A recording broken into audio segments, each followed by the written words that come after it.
I am Richard McCoy, owner of Richard McCoy Horticultural Services. Like was mentioned, I'm also the Northeast regional representative for the American Green Zone Alliance, which is something I'll be talking about in some detail today, which is considering we're discussing electrification of the workforce, and that's really what AGS's main focus is. So along with the kind words that were mentioned in the introduction, I do work for a couple of national groups where I advocate for and advise on the Organic Landscape Association, Rewild Your Campus, AGS, as I mentioned.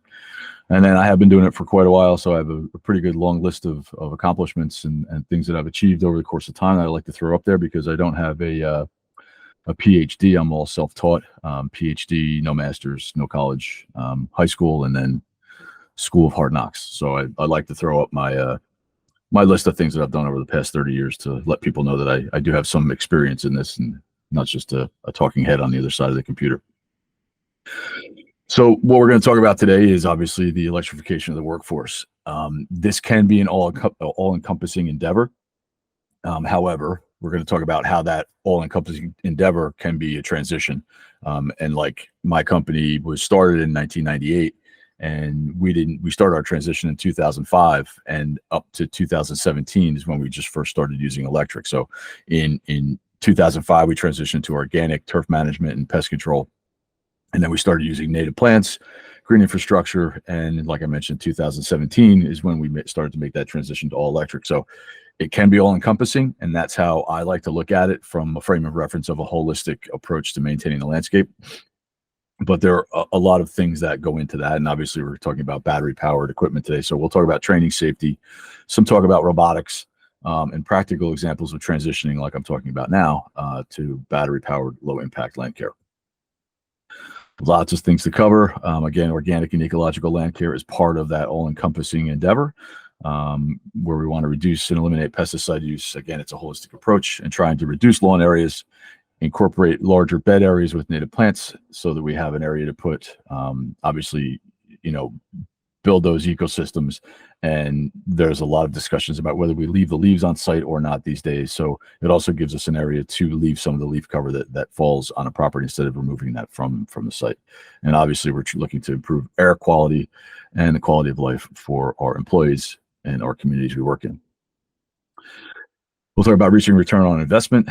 That's really important when you discuss battery powered equipment, because obviously the larger the equipment gets and the more batteries you use, the more expensive it gets. And that's where the hard part is of transitioning, is obviously the cost from gas to electric, and professionalizing the landscape industry, understanding that the way things that were done in the past versus the way we're starting to do things now can lead to a higher quality of work and a higher professional standing in your communities. Temper the external forces pushing against our industry.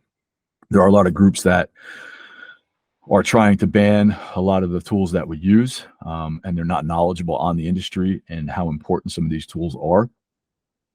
So our frame of reference is, how do we temper that, make them understand that the industry is trying to change and that the things that we're doing are for the greater good, and we are in line with these folks, but it's a different approach, and mostly in time frame and what we're trying to do as far as making that transition.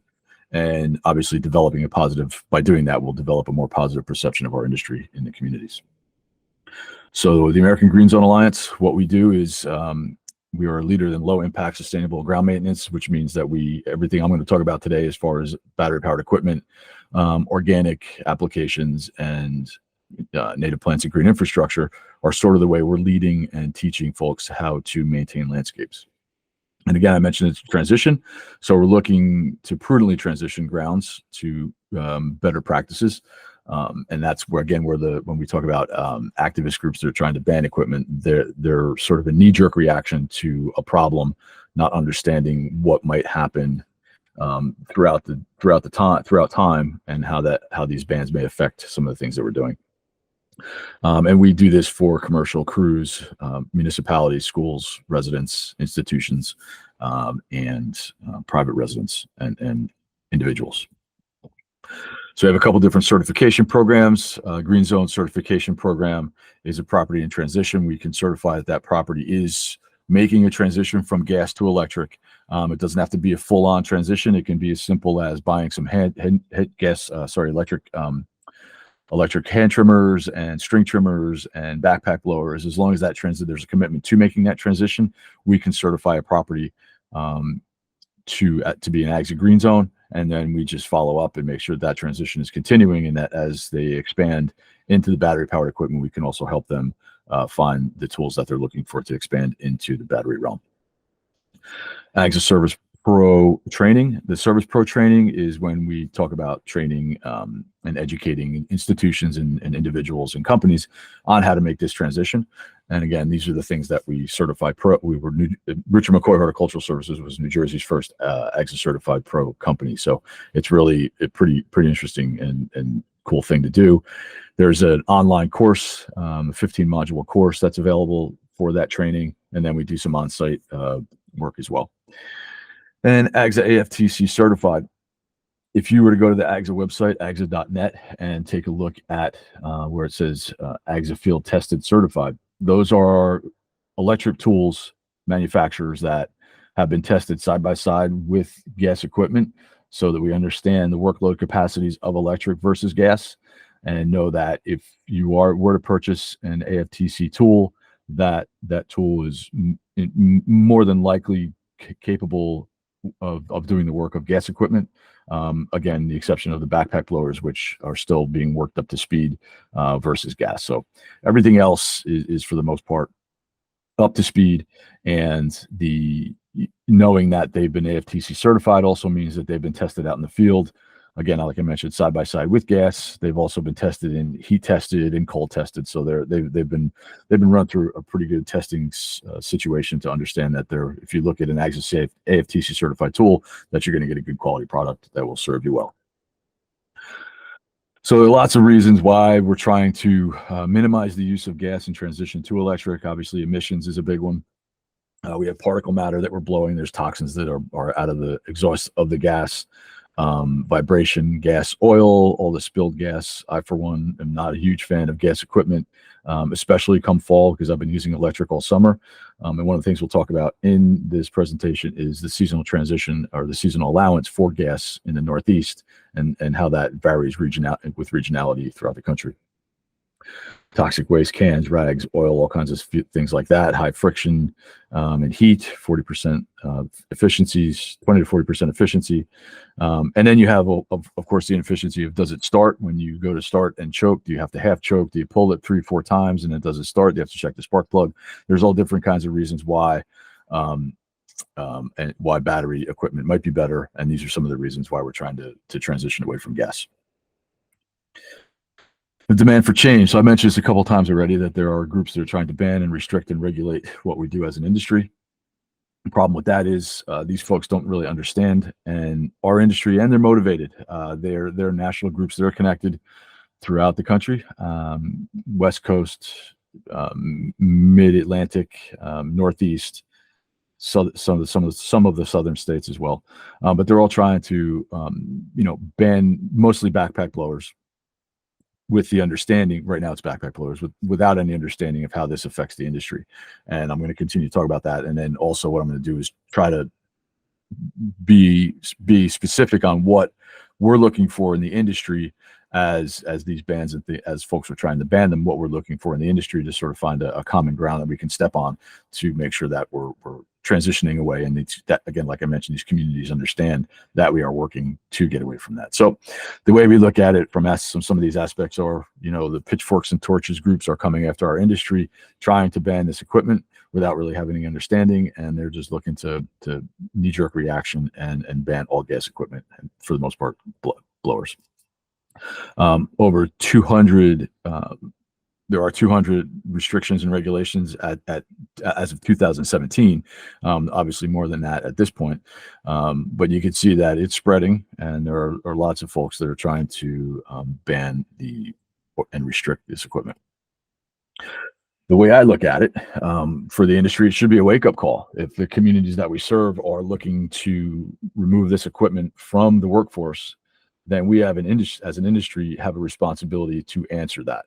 So again, it's it's problematic in the sense that they're trying to do it too fast. But we as an industry also need to realize that what they're trying to do should be a wake-up call, and we need to serve these communities accordingly and begin to get them to realize that we're trying to make those changes. So AGSA is basically neutral on regulation, although I may not sound it in my first remarks here, but that's really sort of the way we try to walk this line, is we try to stay neutral, understanding, like I mentioned before, that quick knee-jerk reactions are not good, that it needs to be a slow transition, and we're trying to advocate for that in a neutral position, advocate for a slow transition to battery equipment. So there's a lot of things that are happening.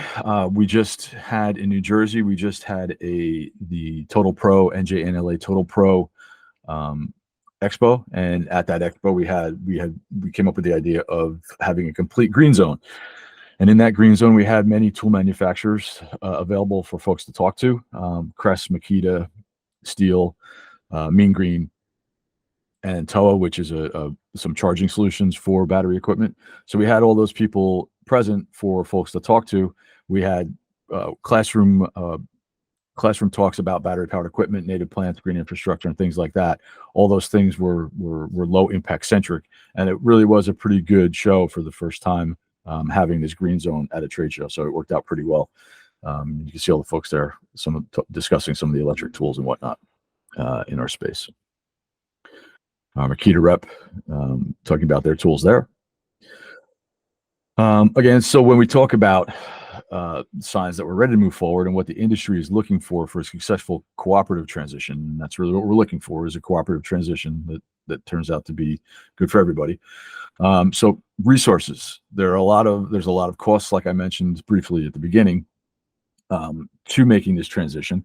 So we're looking for resources. We need funding and education programs like AGSA provides to get folks to understand how that transition happens and how they can do it within their businesses. And funding, like I mentioned, if the EV industries and solar industries have been afforded subsidies to make their transitions, there's no reason why the landscape industry should not be afforded that as well. So there's a lot of money involved in this transition, which I'll talk about how we did it in a few minutes. But there's a lot of money involved in making that transition, which is why it needs to be a transition. I keep using that word, obviously, because it's something that we do quite obviously all the time, but it needs to be a slow process. So time, regionally appropriate seasonal allowances for gas equipment. So in the spring and fall, that's what we're looking for in New Jersey and in the Northeast. We have obviously very heavy leaf cover, and it's wet, and it takes a lot of CFM to move the leaves in the fall. So some of the electric equipment is not quite up to speed yet, and that's why we're looking for seasonal allowances for gas in the spring and fall. So when we have those heavy periods of leaf cover that we need to use a little more power, we can, while the manufacturers are getting their products up to the workload capacity that we need, electric versus gas. A phase out period. It should take some time for these phase out periods to happen, because again, if we talk about how long it takes for a tool from cradle to grave, a gas powered tool, depending upon how hard you're working them, a string trimmer could work a brand new string trimmer you could have out in the field for 2 to 3 years. Then at that point it starts to lose efficiency, and then we're talking about transitioning from the gas equipment and replacing that with electric. It's not just a wholesale flick of the switch where we're all gas and then we're changing to all electric. It needs to be, as equipment is losing efficiency, gas equipment's losing efficiency, that we know we need to change that up to electric. Same thing with mowers. You may get 4 or 5 years on a gas mower if it's a 48 or 60 inch, 52 inch zero turn, something along that range. If you get 5 years out of that, if you're the kind of person that doesn't maintain their equipment and they turn it over regularly, then your next step is, as that mower is being put out of service, the gas mower is being put out of service, the considerations need to happen at that point to step up to an electric piece of equipment. And pilot programs should be important in this time allowance also too, because again, we don't understand what this is going to look like for the industry. It's really been about 2 years since the talk of banning tools has happened. So we don't really know how this is going to affect our industry in the long run.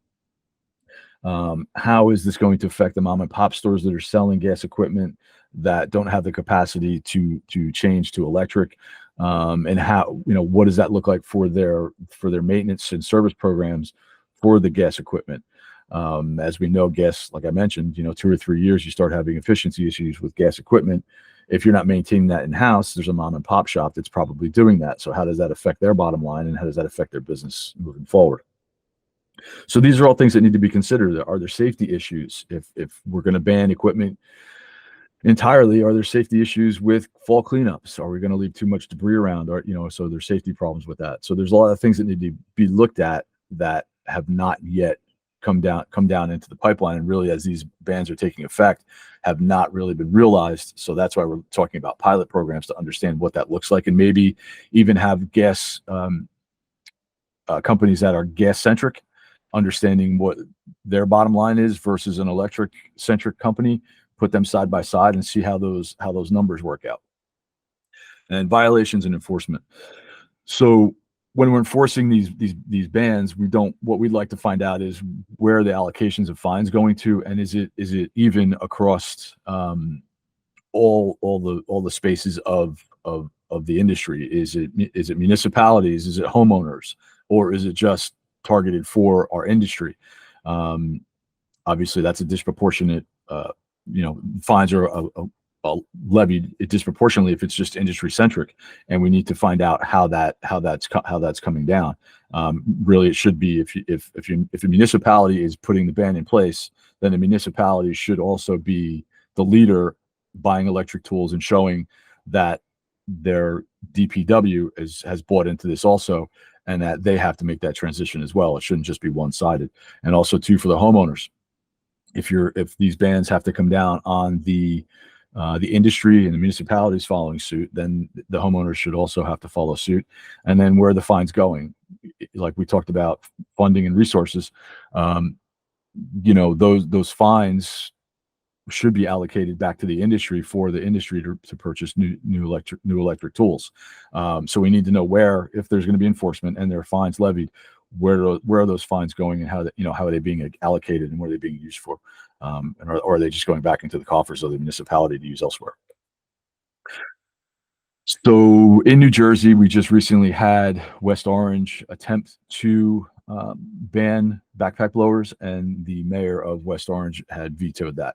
So this is all public knowledge. You can go and look for this online and find the actual veto. I'm just going to touch on a couple of points that she made that sort of back up our industry, the industry side of what we are lobbying for. So the current state of technology, like I mentioned, some of the tools are not quite up to where they need to be as far as efficacy, in their efficiencies in their work.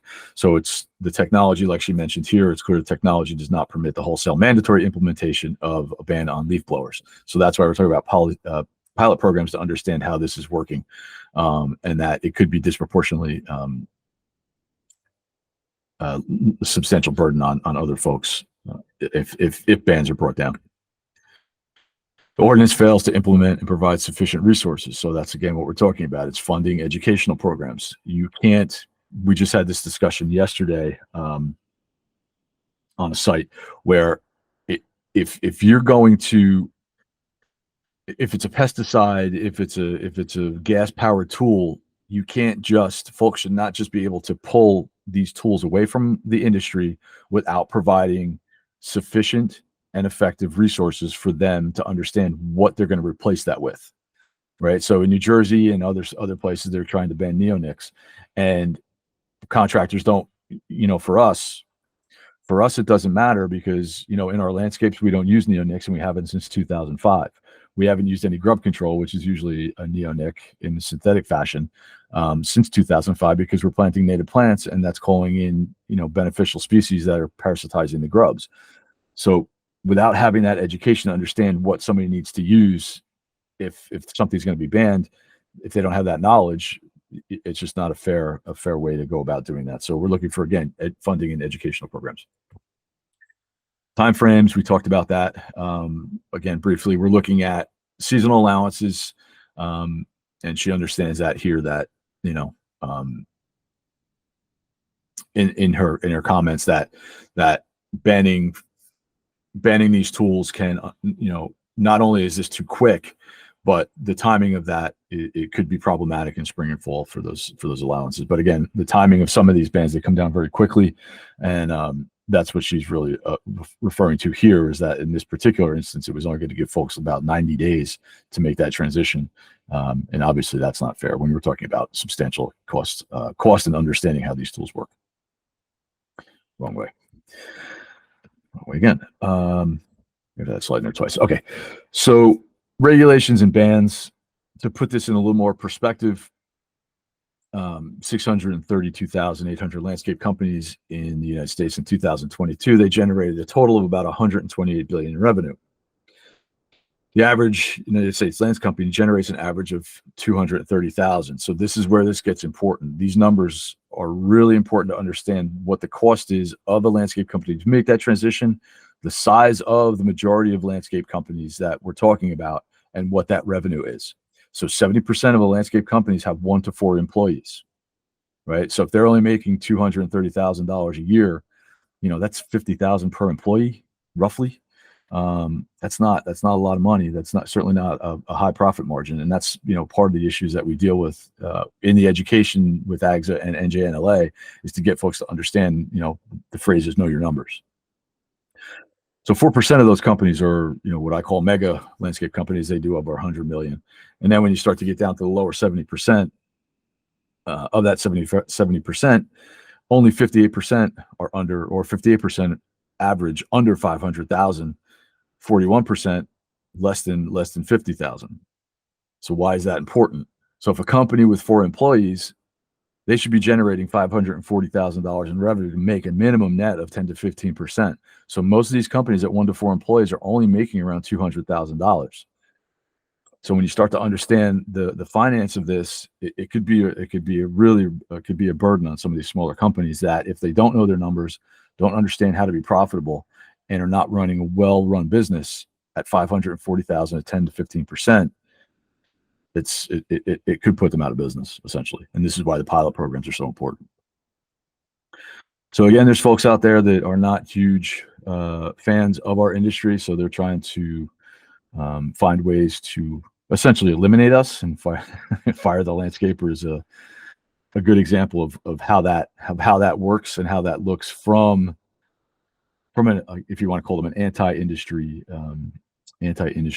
person in this Phil Williams. So it's a good read, and it's interesting to understand the other side of this and how they look at how folks look at our industry. And some of this, to me, and this is why I start my talks, but so folks understand where I came from.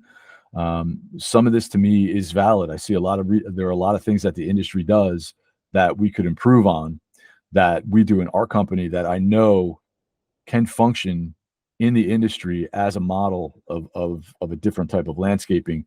And again, that goes back to the point, like I mentioned earlier, of trying to elevate the industry standards, and elevate the perception of the industry to the communities that we work in. So again, we're mostly demonized by some of these folks because, obviously we're not doing some of the things that are really environmentally sound.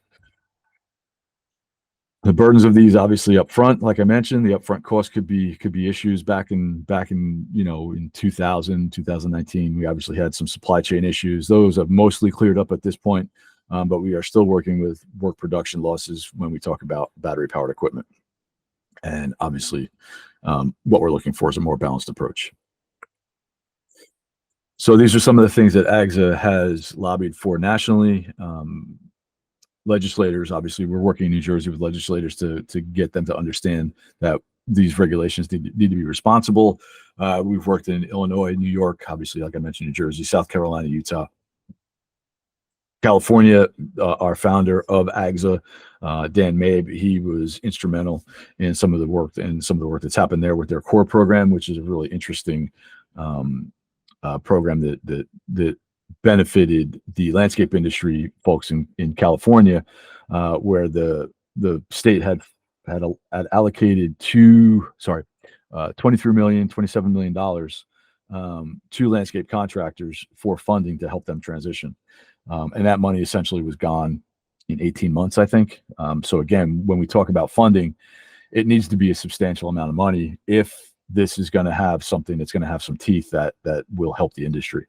And AGSA and the National Association of Landscape Professionals have teamed up for tax credits and things like that. So that's a pretty good team right there, along with the NJNLA. So some of our programs that we offer: institutional AGSA green zones. Like I mentioned, these are things where we can certify properties. And we have different levels of that. Again, it doesn't need to be an all at once. It usually does take time. So it's a phase out from gas to electric, phasing out gas operations in level 2 for all routine maintenance, and a phase out of heavy tree work, seasonal workloads, and incorporating best practices, which means you're starting to get into organics and native plant species and green infrastructure and things like that. And level 4 is a complete non-use of glyphosate, no neonics, electric equipment, and completely organic practices. The city of South Pasadena, as I mentioned, our founder is from California, so California's AGSA has had a very, very heavy influence in some of the work in California. So the city of South Pasadena was our first AGSA green zone city. And you can see here by all the marks, the 43 plus or 40, almost 50 dots on the map here. These are all areas in South Pasadena that have been designated as AGSA green zones. And when we do an AGSA green zone certification, we have all the folks come out: city council, mayors, legislators, state, whoever wants to come to the party, and we celebrate the hard work that the city, town, or municipality has done in making this transition, or beginning to make this transition. So it's a pretty cool event. We have the DPWs out and everybody that's been involved in this, so everybody's recognized for their work.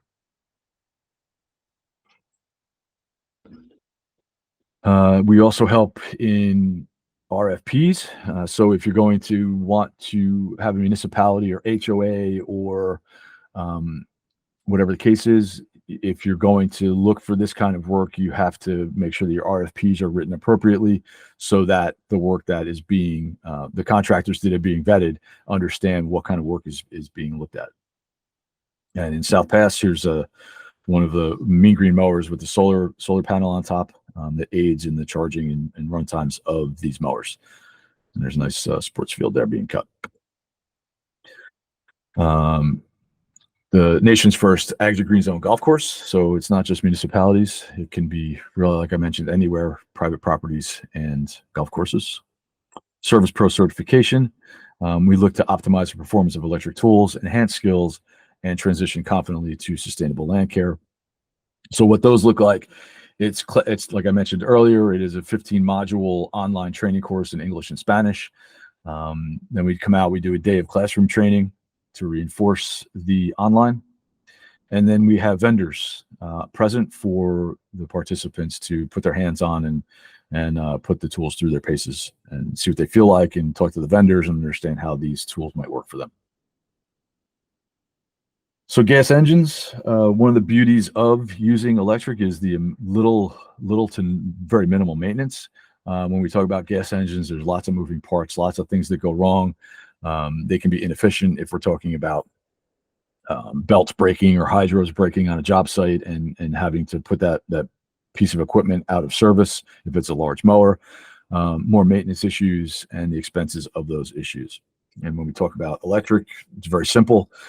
It's efficient, profitable once you get your ROI, which we'll talk about shortly. It's basically a battery, motor, and controller. And these can be switched out very easily. The tools that we use, we usually keep extras on our trailer. And within about 30 minutes, once you've made these changes a couple of times, the first few times it can be a little difficult and confusing. But once you've done it once or twice, it's pretty simple. It's, a couple of screws and wire nuts or clamps, and it's very simple to make these changes. If something like this goes out on a job site, you can do it and have that mower back in the field in a half an hour instead of possibly having it down for a week or a couple days, a week or more, if you don't have the parts available for a gas mower. Again, more field days and training. Obviously, these pictures were taken during COVID, so we need to get these updated.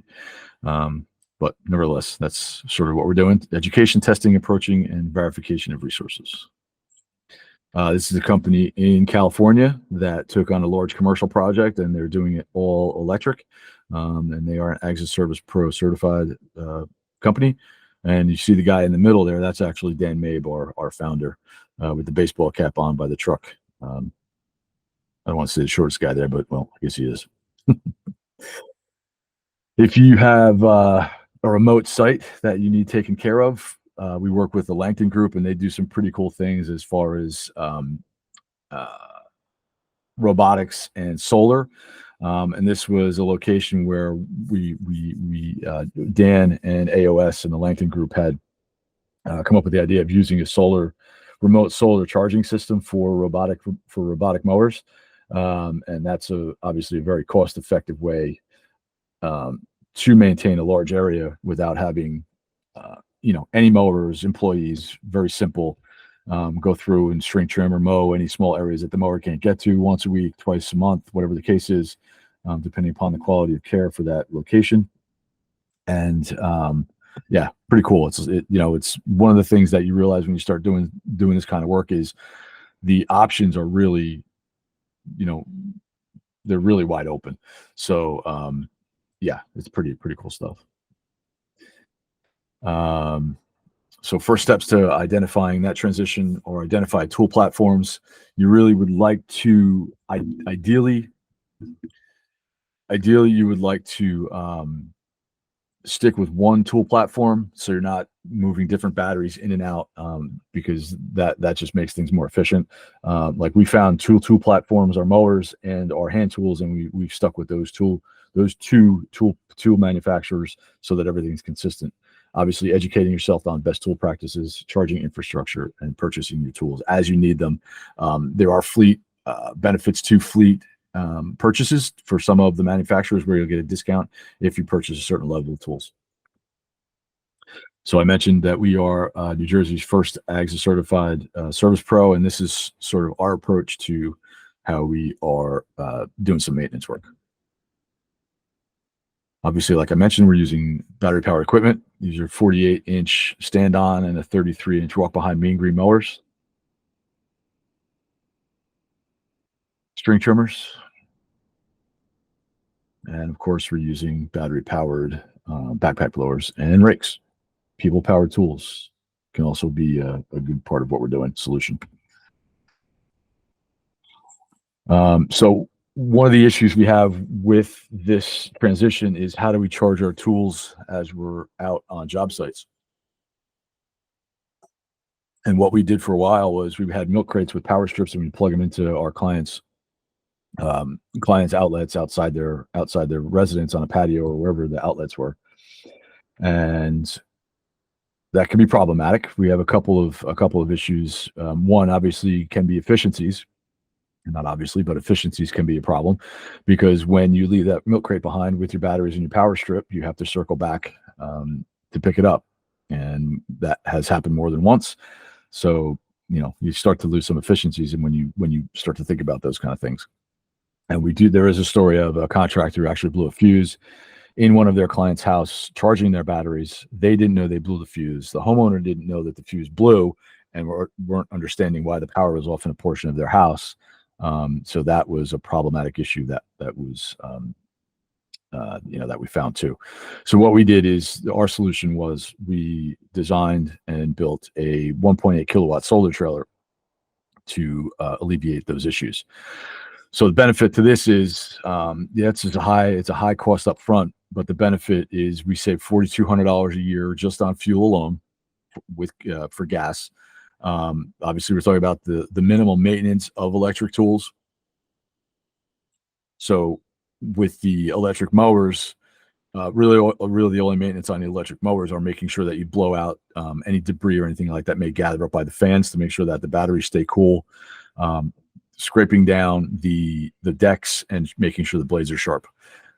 Basically, that's it for maintenance on these mowers. There's not a whole lot of maintenance on them. So that's the benefit. So the way we design this trailer is, again, it's a 1.8 kilowatt solar trailer, which means that we can create 10 kilowatt hours of storage in the batteries that are on the trailer, and also 10 kilowatts during the day. So we're essentially, what we're doing is we're charging 35 volt, the small tool batteries are being charged during the course of the day. And then in the evening, once the batteries are fully charged, we plug in the large 48 walk behind and 33, the 48 volt mowers. We charge those at night. So the batteries, they'll lose some of their capacity, not capacity, but they'll lose some of their charge as they'll discharge to the 48 volt mowers. Then they just charge again when the trailer's out during the day when the sun is up, obviously. We do have an inverter that we can plug into a DC current to a house current, so that if we do have to charge the batteries, if for some reason, if it's the fall and the sun angle is low, or we get a couple of overcast days and we're not building the battery storage, we can charge it from the grid if we need to, just as a backup. So some of the components, that's basically the electric portion of it.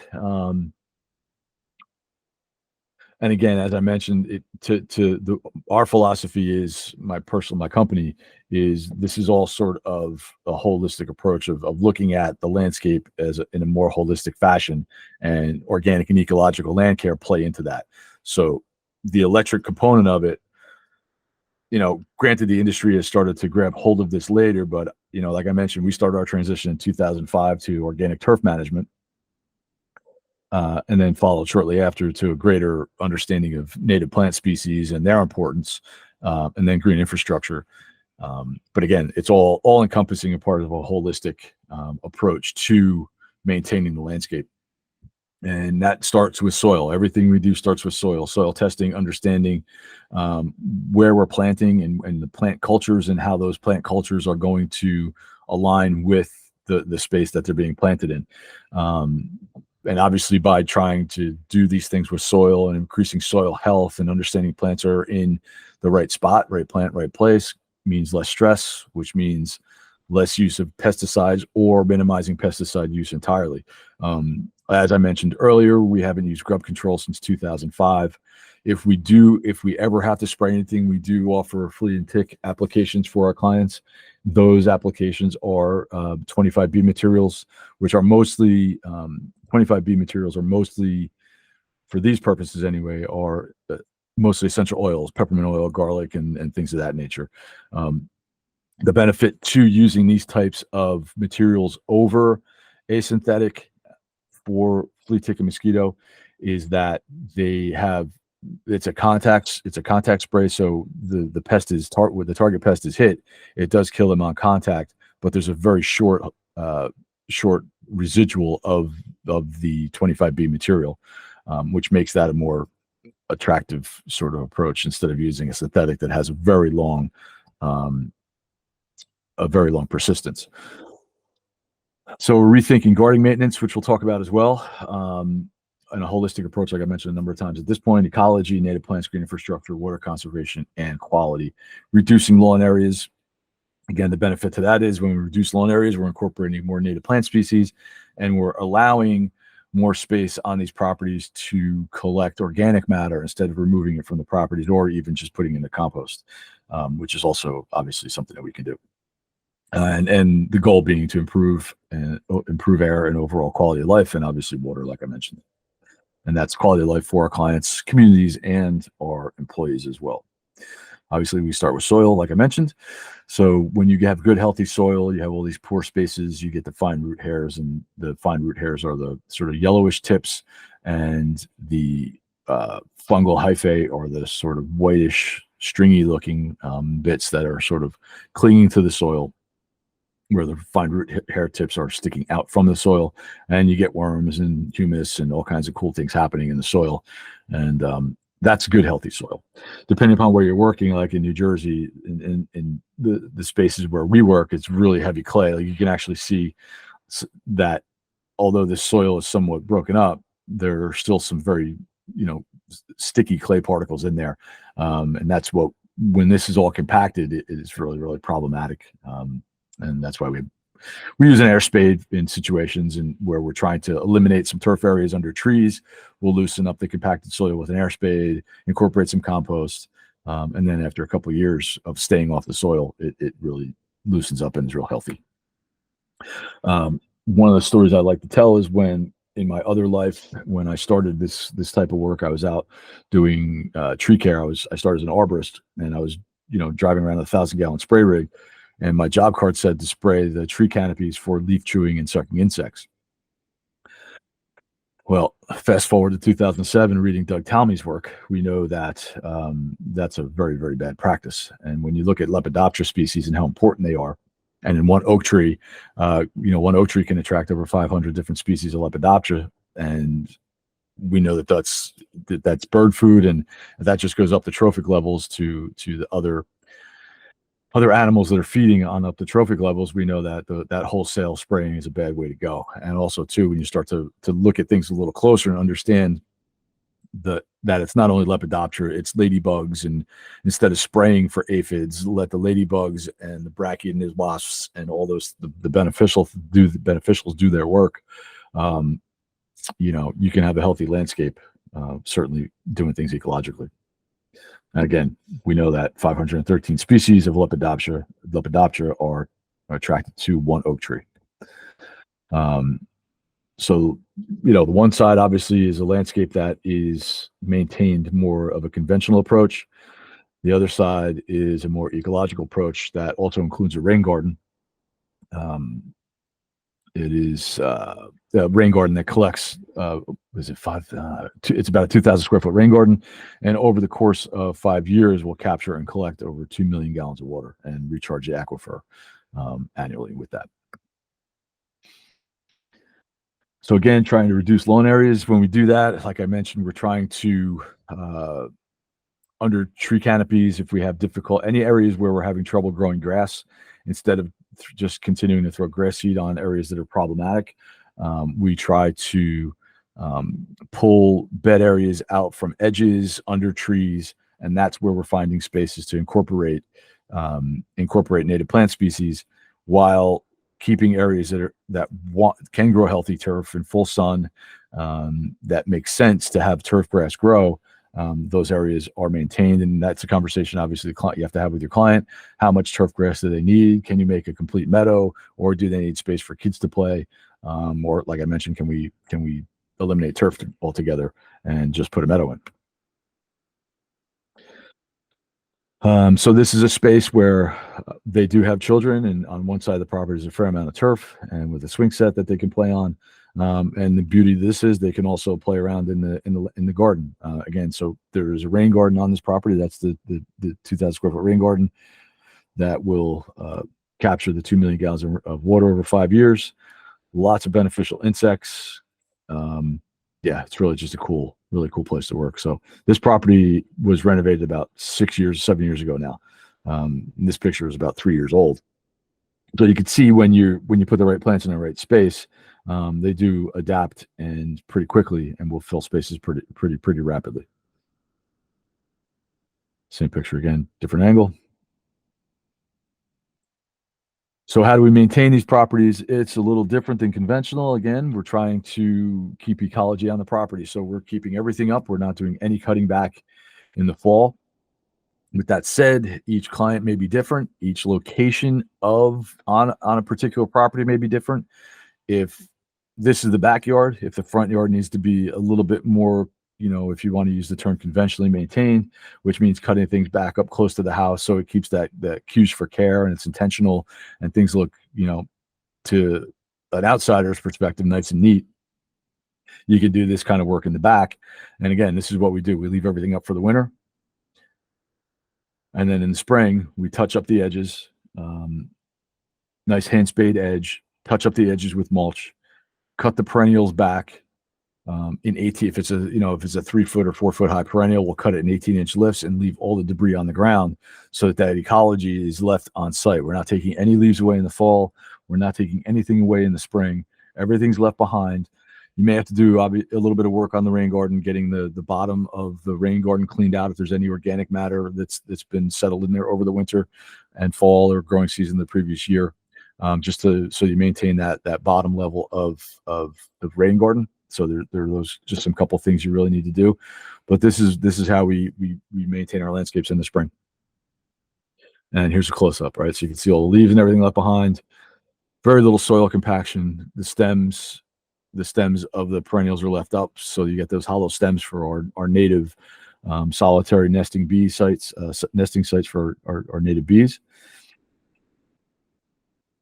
And that's how we do that.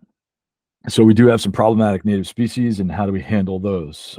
These are eastern hemlocks. Eastern hemlocks can be problematic with woolly adelgid mites and things like that. So typically the protocols are for if it's an IPM approach, you're spraying dormant oil and you're using merit, some form of imidacloprid to mitigate those pest issues. So we're not doing that on our clients' properties. We will use don't get me wrong, we will use dormant oil in some cases on some things, but that's probably one of the most, if you want to call that aggressive, one of the most aggressive tools we'll use. But very rarely do we even use dormant oil for the obvious reasons. So how do you treat these? Well, in this case, we decided we'd take them down after a conversation with the client. We removed them, and we incorporated a rain garden at the bottom of the slope of the lawn. So again, this is about 1,800 square feet, very similar in capacity, holding capacity of the previous rain garden. So that was our approach, and that was the one side is obviously the installation. The other side is 1 year. 1 year again from a different view. And not a great picture, but still a different view. This is 2 years old. So,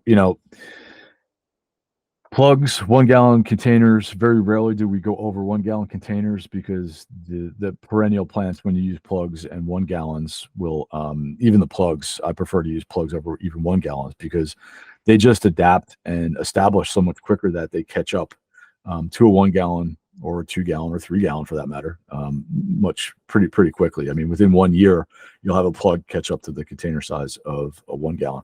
And when you're talking about covering space with plugs, the benefit to using plugs in high numbers is the more plant material you can use to cover the ground, the less weed competition and the less mulch. I should mention the one property that I was discussing about the spring and fall cleanups.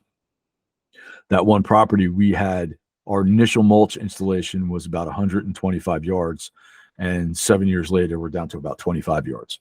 Again, because of the plants have obviously filled in, and we're just touching up edges at this point. So there's a cost savings for the client, which means you can allocate some funds to some higher level maintenance or projects or things like that. So there's other ways for revenue on the property, other ways to upsell and find revenues on your property. And that's the rain garden in the winter. So you can see it's a little bit downslope. So we're collecting all that runoff and a little bit of runoff off the residence roof. There's a leader drain that runs down into that underground to the rain garden. Talk about robotics a little bit. As most things that I've transitioned to, I'm always skeptical, and I do a lot of research and due diligence before I pull the trigger on making a change. And I was the same way when it came to robotics. So some of the benefits to the robotic mowers is they do microcuts. This particular type of mower is constantly mowing. It mows 24/7 unless the battery starts to get drained down. Then it will go back to the charging dock and recharge, and then go out back and mow again. And by microcuts, I mean it cuts the pieces that are left behind about 1/8 of an inch, which means that this organic matter is constantly recharging, almost daily. Organic matter is falling down to the soil profile and being able to be broken down and being taken up right back up by the roots almost immediately. Another benefit is that you're not bringing an 800-pound or 1,200-pound mower on that lawn four times a month. So you alleviate soil compaction, which is obviously very important. So there's definitely some benefits to this. What this particular mower, the way this works and the guidance for this is done via underground wire, like a dog fence. It's an electric fence underground, and it uses that wire as their guidance, so it doesn't go into beds or tree rings or things like that.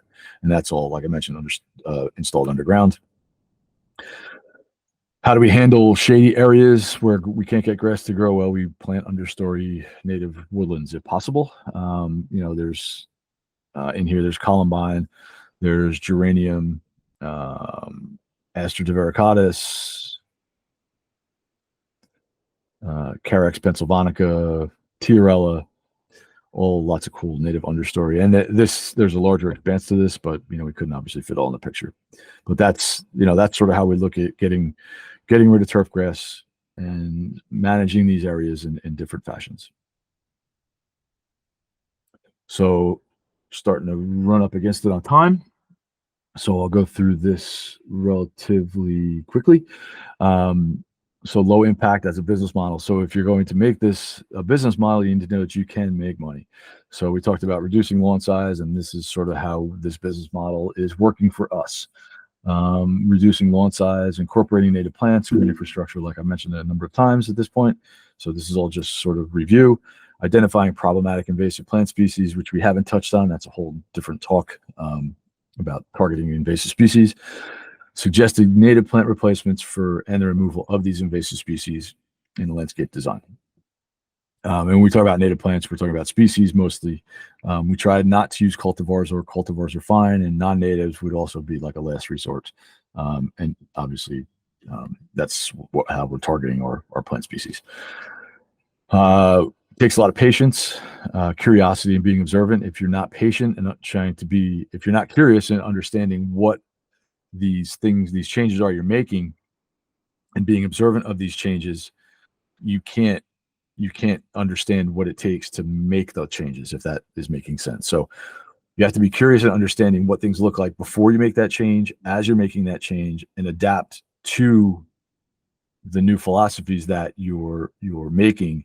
And you need to have some patience too, to understand what these things are, and have conversations with your clients to understand what these things might look like as you're moving forward. It obviously does take a commitment, and a commitment of time and money to make these green infrastructure changes, charging infrastructure for battery powered equipment. It takes time to understand all this. Like I mentioned, we started in 2005 and it's now 2023 and we're still learning. Sorry, 2024. And money, like we mentioned. So it definitely does. There's definitely a monetary issue, and this is why you have to run your business at high margins, so that you can make these changes and not make yourself bankrupt. It's an investment in systems and people, not products. The conventional side of landscaping is a product-based approach. And what we're trying to do is we're trying to work within ecosystems. And within those ecosystems, we're trying to retrain people on how to manage those systems. So instead of teaching people how to look at a calendar and make a diagnosis based on a product application, we're trying to have folks understand what these systems look like and how these changes that we're making are affecting ecosystems, so that they understand the system of this, where they're working and how they're making these changes. It's not product based, where we're not going down. If for example, like we talked about the eastern hemlock, right? The solution, or not solution, but the common approach to that is use a product to mitigate that pest. So what we're doing in those situations, like I showed, we're removing that situation altogether and incorporating something that doesn't need a product. We incorporate a system. Marketing, cost of client acquisition, differentiation, and services are definitely in high demand. So the nice thing about this is we're targeting in our marketing, we are targeting the people that we want to work for. And in turn, our website, our Facebook and Instagram have information on there that people will find that are looking for these services. And believe me, there are plenty of folks that want these kind of services. And by wording your website, posting things in such a fashion that you're advocating for this kind of work, describing this kind of work, that's going to differentiate you from the conventional, and people are going to be driven to you. And that's where the cost of client acquisition goes down. You're not trying to compete with other people on this type of work. It's a completely different aspect of the segment of work that we're working in. You get a higher engagement with clients because they've bought into this kind of work. They want to understand it. they'll send you pictures of their kids with caterpillars and butterflies, and you can't get a better marketing strategy than that, than having your clients out in your gardens with their kids and interacting like that. Better warranties and guarantees. When you're doing this kind of work, you can offer better warranties and guarantees, because when you follow this model, it's not the conventional model of stick a plant in the ground and hope it works. It's the model of knowing what plant goes in that place so that it'll thrive, and understanding that you're matching soil, location, plant culture to culture of that site, and planting things properly. When planting things properly, we're talking about, making sure soil heights are soil and crowns are proper, making sure the root flares are exposed on trees and shrubs, not burying them too deep, not doing volcano mulching where the flares are covered. And when you use those kind of strategies and techniques, your plants are going to be healthier. They're going to live longer, which obviously means that you can warranty your plants or guarantee your plants for, more than a year. I mean, we do 3 years for our trees. And I can count a handful of times that I've had an issue and I've had to replace a tree.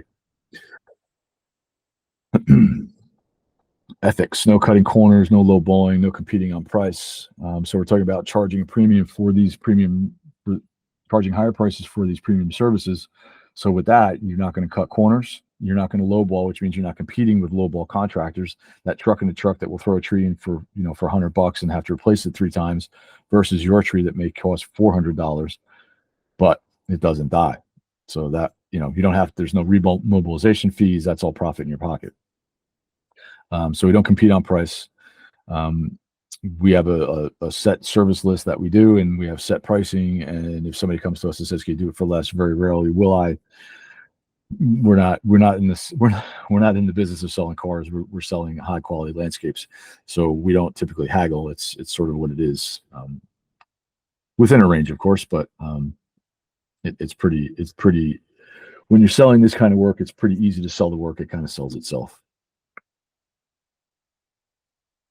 So as I'm talking about, yes, we can obviously make money. We're charging more for these niche services.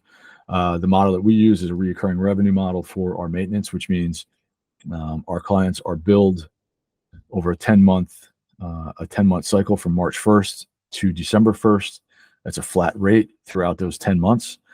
There is an initial charge deposit for our spring cleanups. Now, when a spring cleanup is completed, that's added to one bill. Then the rest of the season is all one flat rate, including fall leaf cleanups. So what that does is that takes the burden from your client of understanding that there may be, a $2,000 charge for October, November, December for fall leaf cleanup. It's incorporated into that monthly bill so that they can budget easier. And obviously, for the business side, you're able to understand your cash flow a lot better. So if your revenue is, let's just say it's $30,000 a month. If your revenue is $30,000 a month in March, it's $30,000 a month just for maintenance in December. You can allocate funds and budget a lot better than knowing that it's going to be, it might be $2,000 in March and $5,000 in the spring, but it could be, what is it, $1,000, $500, and that varies throughout the course of the season. And when you can manage your cash flow, it makes your life a lot easier.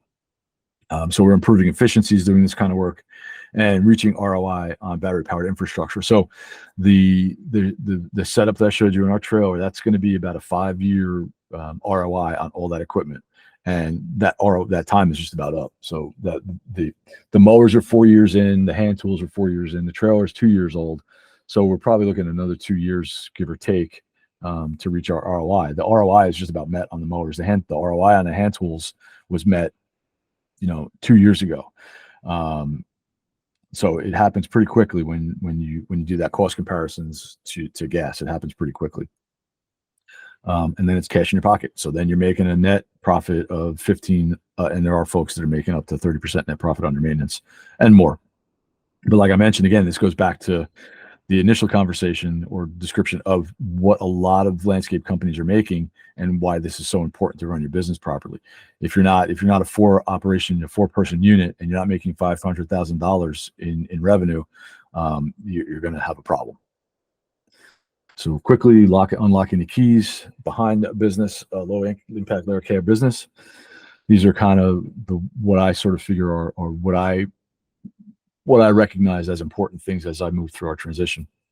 One of them, first and foremost, is our clients have been amazing. And when we first started to make these transitions in 2005 with organic turf practices, we made a lot of mistakes, and we did a lot of fixing on our clients' properties, and they were very, very welcoming and very understanding to our knowing that we were trying to make things better for them and make things better as a company and do things better for our communities. So having conversations with your clients about what you're doing and how you're doing it, and having awesome clients that understand that.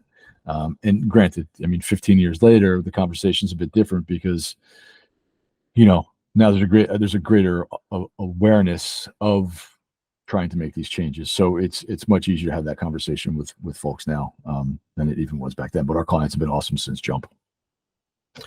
Having good mentors, organic and ecologically focused associations, and other practitioners to talk to. It's a really great community, as you know, being part of the ELA, or if you're not part of the ELA, you probably should be.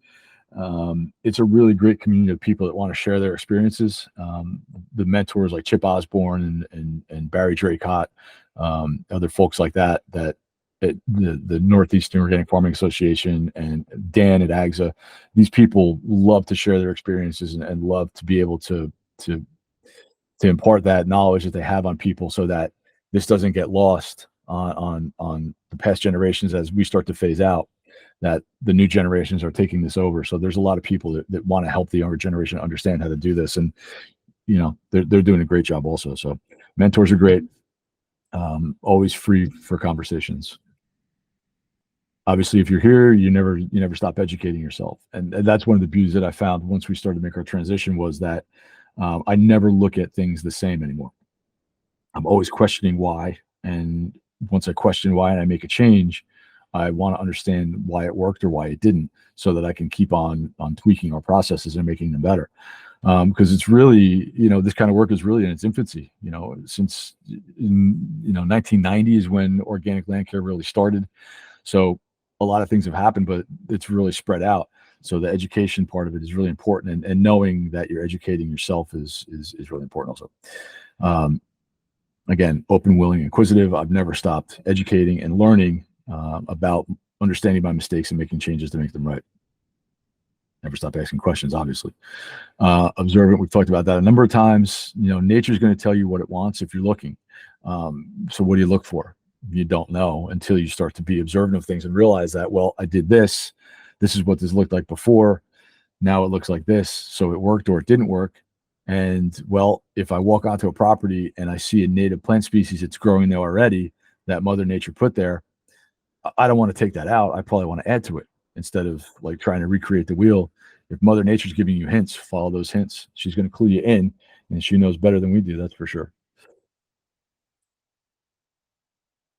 Put into the practice systems and philosophies. It's part of our everyday. Obviously, it's part of our everyday work, and it's also part of my life. I mean, we eat organic and all the things that we try to do to keep ourselves healthy. So these low impact processes have infiltrated every part of fabric of what I do. Find your sweet spot. Don't spread out too much. Don't chase those shiny objects. If you know your strong suit, you stick to it. That's how you're going to be most profitable. But obviously, like we talked about, differentiating is very important, because without differentiation, then you're just following the pack. And by differentiating, you can be a leader. And by being a leader, that means, you're out in front. You're the example, and that's a good. If you can handle it, that's a good thing.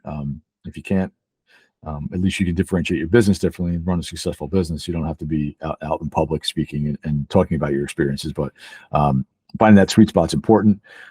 If you're a good turf manager, then try to transition to organic turf first. If you're a plant person, focus on native plant species and green infrastructure. If you're a tool geek and you're good with tools, then focus on battery power. But the things that you're strong at, that's where you're going to be efficient. So you want to find that sweet spot and focus on that, and start your transition from that sweet spot. Thresholds for failure: be ready to adapt. You're going to fail. That's a given. So you have to understand how many times you can make an attempt at something before you have to shift gears and change completely and adapt that strategy to something else. The saying of repeating something and getting the same result is, basically insanity. So you need to understand that if something's not working, you have to make a change and or stop because it's not working, but be ready to adapt when you see failures happening. Subcontract less profitable services. Again, if you're a turf person and you would like to incorporate native plant species, align yourself with a contractor who maybe does design work and focuses on native plants and can do that installation for you. And maybe you can do the mowing and the maintenance of that landscape, but you don't have to get involved immediately with the planting operation, and you can't do a large scale planting. If you can align yourself with a larger company that can do that for you and you can just take over the maintenance, that could be a pretty sweet little team there. So subcontract less profitable services and less knowledgeable services as well. Targeting clients that have a predisposition to natives, organics, and ecology. Be prepared to say no. It's very easy for me to say this because I've been doing it for a long time, but I do say no to clients. Like I mentioned in the marketing segment, that our marketing is designed to get people to come to us that want the kind of work that we provide. So very rarely do we walk onto a property where we have to really challenge a client and say, well, this does not work for us.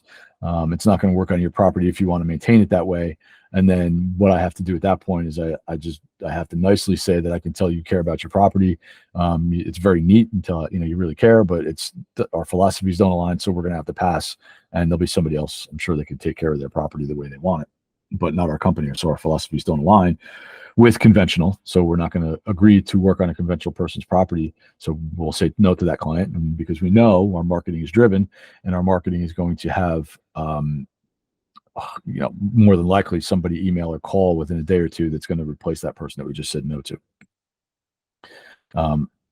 Core values are important. Obviously, if you're going to run this kind of business, you have to stick to a value system and not deviate from that. And be honest and operate your business with integrity. Have your proper licensure, insurances, and all those things. Be professional and confident. What you've learned, and educate your clients while listening to them and understanding their needs. One of the problems with our industry is a landscape contractor will get a call from a client or proposed client, prospective client, and they'll go to the door, and that client will walk out with a plant list. And that contractor will say, sure, I will certainly put that in, not knowing what the plants are and just doing what the client needs because the client is asking for something that be done on the job. Instead of saying to that client, well, this does not really align with our philosophies, and this is how make suggestions to make changes for plant material in that design. But we need to be the professional instead of the homeowners coming out and telling us what to do. We need to be able to drive that conversation. But in order to do that, you need to be a confident, educated professional, and not make things up along the fly, because people can see through that. So understanding what they need and incorporating what your knowledge base is and being the professional is really important in our industry. We've talked about knowing your numbers, really important. There's no path that's the same. Everybody's trip is different, but enjoy it. I certainly did and have. It's a really great thing. And if you're part of the ELA and part of this talk, you're already, I'm preaching to the choir for the most part. And you understand that what we're doing is different, and every company and person is different. Every client's different. So there's a lot of variations in what we're doing. Again, you can have your core philosophies and have that work within and guide you down that path to organic land care, low impact land care, whatever the case is. All right, just real quick because I'm over time here. So our AGSA certified training is online, like I mentioned earlier. It's 15 lessons online, so you can do that. That's agda.net if you want to go check that out. So that's how we do that. If you are an NALP member, there's a discount for the course. You can go just take a quick screenshot of this, or you could pause it actually because you're watching a recording. So you can go to that website and get a discount on our training. I've done a couple of podcasts. Previous episode I was on, Plant a Trillion Trees podcast, was episode 28.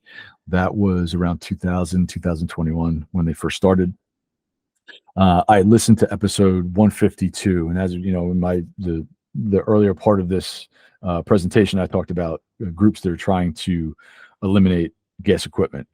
And the Planet Trillion Trees podcast had a group on that was looking to ban gas equipment. And I know the group. I'm not going to say who they are. You can watch the podcast or listen to the podcast and find out. But one of the problems with these advocacy groups are that they although they say they want to hear the industry side, they don't really want to hear the industry side. I've been banned personally from Facebook groups. This group that invited me into a first conversation, I'm not allowed into their meetings anymore. And so what I had to do is I had to have an industry rebuttal, and that's going to be episode 158. So I was able to go on. Eva and Hal were kind enough to have me back on for episode 158, and I give the industry side of the backpack blower and gas issue. So don't be deceived by what these folks are saying, because this is not the first time that, and it's not just myself. There's other people too that are involved in these groups that have been banned and not being able to participate because we don't align exactly with that ban it now philosophy that we're advocating for, that slower transition. If you were part of this whole ecological conference, you know that Fran and Tom from the Native Plant Healthy Planet podcast had a program they did here, which was awesome. And I've been on there a couple of times as well. 19 was the second most listened to for a couple of years, episode 46 and 88. And I also was on an episode of the Backyard Ecology podcast on February. It posted February 16th of 2023. And that's it. This is my contact information. Again, I am open at any time for questions, comments, any information you would like on AGSA or any of the things we talked about today. Follow us on Instagram, LinkedIn, and Facebook. And that's about that. So I thank you all. I thank the ELA for having me on. Folks that are watching this that are part of the ELA, it was great. I was part of the committee to put this conference together. And if you're just sort of a periphery member of the ELA, you guys got to know that the ELA is in great hands. It's a really great group, and I really enjoyed my time working with the group to put this together. So I thank the ELA. I thank you folks for watching, and I look forward to hopefully doing some more talks for you guys in the future. So thanks very much, and everybody be well. Appreciate it.